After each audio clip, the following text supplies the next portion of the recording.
اعوذ باللہ من الشیطان الرجیم بسم اللہ الرحمن الرحیم۔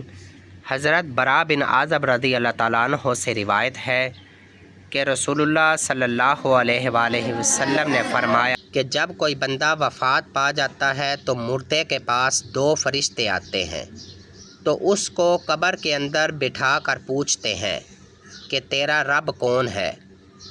تو مردہ کہتا ہے کہ میرا رب اللہ ہے۔ تو فرشتے کہتے ہیں کہ تیرا دین کیا ہے؟ وہ کہتا ہے میرا دین اسلام ہے۔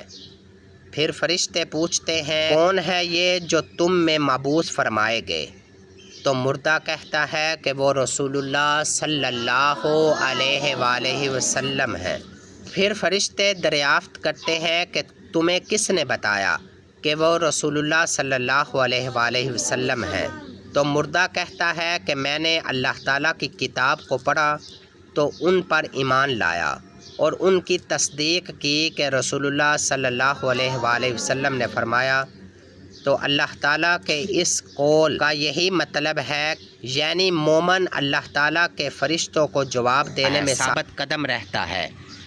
نبی پاک صلی اللہ علیہ وآلہ وسلم نے فرمایا پھر ایک پکارنے والا آسمان سے پکار کر کہتا ہے کہ میرے بندے نے سچ کہا، تو اس کے لیے جنت کا بچھونا بچھاؤ اور اس کو جنت کا کپڑا پہناؤ اور اس کے لیے جنت کی طرف ایک دروازہ کھول دو۔ تو دروازہ کھول دیا جاتا ہے۔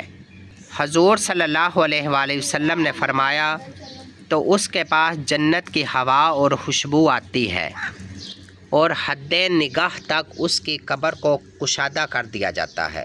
یہ حال تو ایک بندہ مومن کا ہے، اور اب رہ گیا گناہگار کافر کے بارے میں۔ تو نبی پاک صلی اللہ علیہ وآلہ وسلم نے اس کی موت کا ذکر کیا اور فرمایا کہ اس کی روح اس کے جسم میں واپس کی جاتی ہے اور اس کے پاس دو فرشتے آتے ہیں تو اسے بٹھا کر پوچھتے ہیں کہ تیرا رب کون ہے؟ تو کافر مردہ کہتا ہے ہاں میں نہیں جانتا۔ تو پھر فرشتے پوچھتے ہیں کہ تیرا دین کیا ہے؟ وہ پھر کہتا ہے کہ ہاں میں نہیں جانتا۔ پھر فرشتے پوچھتے ہیں کہ کون ہے جو تم میں مبعوث کیے گئے؟